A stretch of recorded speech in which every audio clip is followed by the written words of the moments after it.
What's up YouTube, Playmatter here, and today I'm bringing you my Nekroz deck profile that I took to Euros, and I managed to top 64. The deck came 7th in Swiss, and I was the second highest ranked player in Swiss from the UK, with the first place being the British hero. Shout out to Jerry90 for your top 4 and managing to go to Worlds. Well done.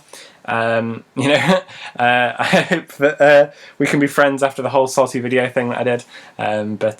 But yeah, congratulations. A couple of shout outs before I get into the profile. Thank you to Seb for testing with me. There are definite card choices that I wouldn't have put in without testing with you the night before the event. Thanks to Team Fate on Dueling Network, because it's been really good to test with you guys, and it's been really good to be a part of the team, because everyone that I've played against in any war game on Dueling Network has helped me to form my opinion about Nekroz and practice against really high quality players, and to formulate my final deck profile, my final deck idea, and the decisions I made for my deck to take to Euros, which obviously did really well. So I'm happy with that. So I'm just going to go into deck profile now. Okay, so for the main deck we had 1 Jin. We had 2 Trip, 3 of each of the Jews. Yep. Obviously, I wouldn't ever play one. I wouldn't ever play 2 of that. That'd be silly. Played 1 Going Near, 1 Trish, 1 Decisive Armor. This was really interesting. Decisive Armor was probably my favourite, because I've actually never really played him nor tested him much before. But I put him in my deck last minute, and no, I was resolving this effect to banish stuff all day, and I was actually using him to attack over things a lot. I only went into time twice, and he was very helpful in time. So, Decisive Armor was really good, and I was really happy with, in general, with the Going Near as well. There was very few people playing Regeki Break or Bullblader this weekend, so Going Near kind of was more of a deterrent. But it was good. I summoned him a lot using Star Eater with Kaleidoscope and Unicorn. So yeah, he actually came out a lot and did his thing, which was really cool. 2 Bryonac, 2 Chaos, 3 Unicorn, 3 Valk. I don't see why you'd play any less of any of those cards, to be honest. I played all 3 copies of Maxi. I wanted to make sure that my turn 2 was really strong. If I was going against anything like Burning Abyss, against anything like Special Summon loads, there's loads of stuff in the format that Special Summons a lot in their turn 1. And it stops the Jin lock as well, so if they are playing a Jin focused Nekroz version, then either I'll make them go first anyway, because I'll choose second if I win the dice roll, or they'll choose to go first. So this is just important to have so that you don't get Jin locked. It's I actually consider it an out to the Jin lock, because they're not going to make it in the first place, or you're going to draw into things that you're going to draw into your Book of Moon or a Book of Eclipse anyway. If they do decide to use let you draw 3 cards to Jin lock. So yeah, no, I like Maxi. It was really good for me this weekend. I actually used Maxi and Shared Ride combo, so I resolved both against my opponents in quite a lot of my games in a single turn, which allowed me to win the game because they'd let me draw like 4 or 5 cards past turn, and I'd be like, okay, you lose now. And then a card that I decided to play this weekend was 3 Denko Sekka. I saw a lot of Ritual Beast, I saw a lot of Burning Abyss, and on the Friday, and I was like, okay, well this is also good against Satellarknight, it's good against Hero, it's good against lots of any rogue in general. I quite like it game 1 against Shadol and Cliffort, because they don't preemptively flip their stuff, whereas game 2 and 3 they're kind of more wise to it. So yeah, I really liked him in the main deck as in theory, but I actually barely drew it, which was very lucky because I was against Nekroz the whole day apart from round 1. I didn't go against any other deck apart from Nekroz.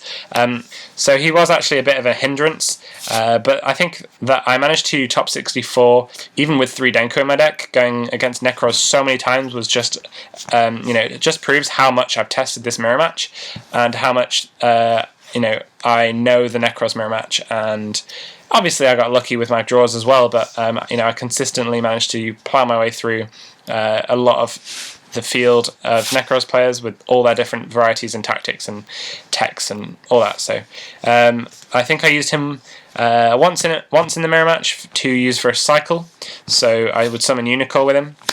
I used him another time to first turn Ginlock them, and because I had prep, so I was going to be able to Ginlock with them with a Valk and end with 5 cards in hand. So I would Valk off, then Klaus and then summon just the Klaus with the 5 cards in hand. So I managed to do that with Denko in turn one of my games, and what else did I do with Denko? I also summoned Denko Sekka against an opponent. He was really not expecting it. He had an MST and a Clado set, so that just in case I did Trish, he could MST his own card. But he also he was finishing his turn with 7 cards in hand. Because I shared ride him, and he didn't want to set anymore, so he set 2, and I was like, okay, fine.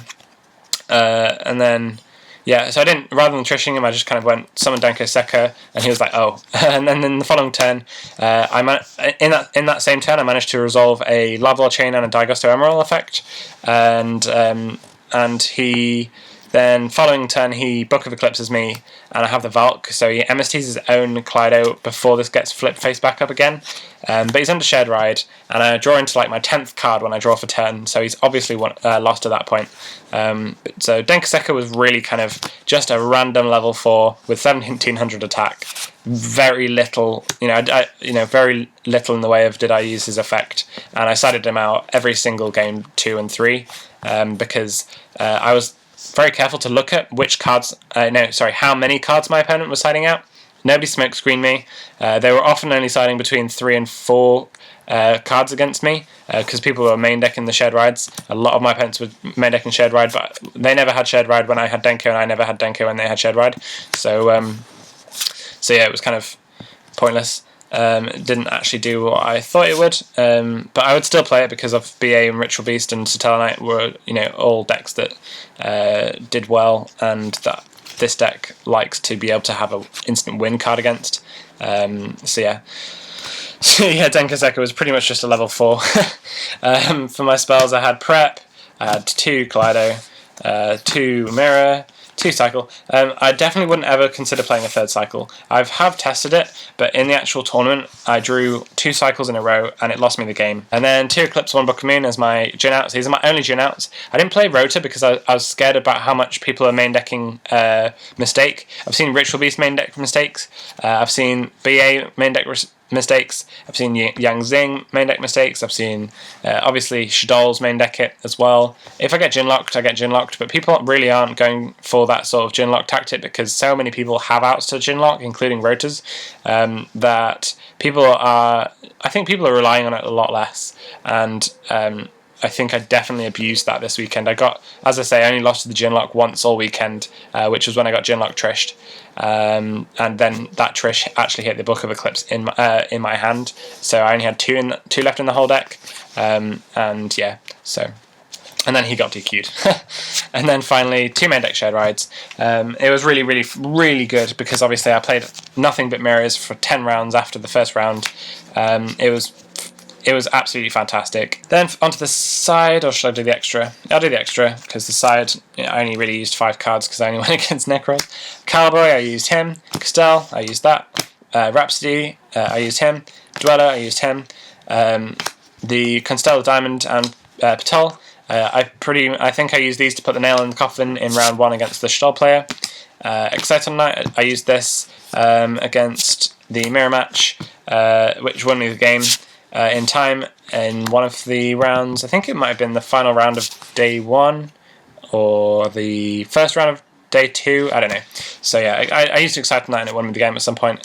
Kane Gorgon, I think I used it to attack over a Unicorn at one point. And then Emerald, I obviously used that. 101, I don't think... I did use a 101 at one point. I can't remember what for, but I did make it. I didn't make the Vanities. I did side in Vanities quite a bit, but I didn't make Vanities 101 lock at any point. And then Star Eater, I used him a lot. I was really happy with Star Eater, actually. So I used him to summon Gungnir and Unicorn a lot. Also Lava Chain. Terry, I was definitely playing Lava Chain. I made him probably the most all weekend, obviously. It was just so good. I played at the level 12, just played a fusion just in case anyone was playing that stupid card that means that you have to have a fusion in here, one of each in your extra deck. And then 2 Herald. So that's the extra deck. Really quite standard, to be honest. I didn't play Ragnar Zero because I don't have any lances in the main deck or anything like that, and I didn't play. What else might you play? Yeah, I didn't play. Did I play Diamond Direwolf? I didn't play a Diamond Direwolf either. I didn't find it necessary, yeah, so I didn't play Diamond Direwolf, and I didn't think at no point did I feel like I needed it. So that's fine. Obviously, I only went against the mirror, so Diamond Direwolf isn't that important in the mirror at all. And then for the side deck, we have 2 Lance here. I was actually only ever siding in 1 against the mirror. I sided 2 so that I could side them in against Ritual Beast, because if you stop them for 2 turns, you win the game, and this does stop their entire turn. If they can't search their traps, and if they don't draw their traps, then it's only their traps that do anything to you at all. And so I put these in last minute because I thought there'd be more Ritual Beasts than Shaddoll. I was siding D-Fusions at Nationals, and I was going to side them at Euros, and then I was like, hang on a second, there's a lot more Ritual Beasts here, so I needed these. And it gave me an extra card siding against the mirror, which was nice as well, and I did bring him in. I played 1 Kaiku. Kaiku was fine. The only time I didn't actually draw at any point, but my opponent scooped when I put it on top with a Lava Chain, so that's literally all Kaiku did all weekend. Zephyr Saber was good. I sided him in a lot after I got beaten by the Secret Village of the Spellcasters. I have the 3rd copy of Shared Ride as well. And Vanity's Emptiness was the other card. Yeah, Vanity's Emptiness was the other card that I sided against the mirror match, so I'd probably go like these 5 cards would come in pretty much every time for 3 Denko and 2 Maxi. I'd take out 2 Maxi because I'd actually choose to go first. And then there was 3 MST. This was for everything, Cliff Fort, just everything Floodgates.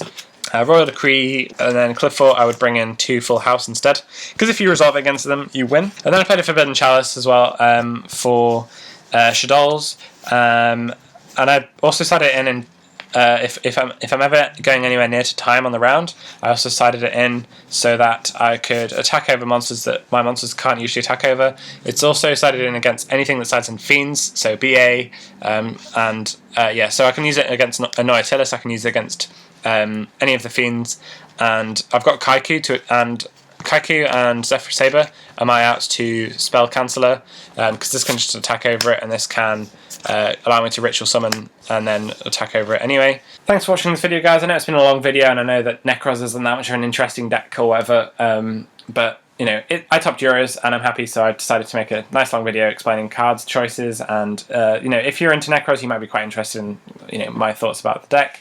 If you want to play online, just let me know, and I'll probably give you a game on Dueling Network. As I say, this is probably my last video for quite a while. So thank you very much for being my subscribers and enjoying my videos and watching my videos and everything. So yeah, see you later, guys. Play Matter, signing out.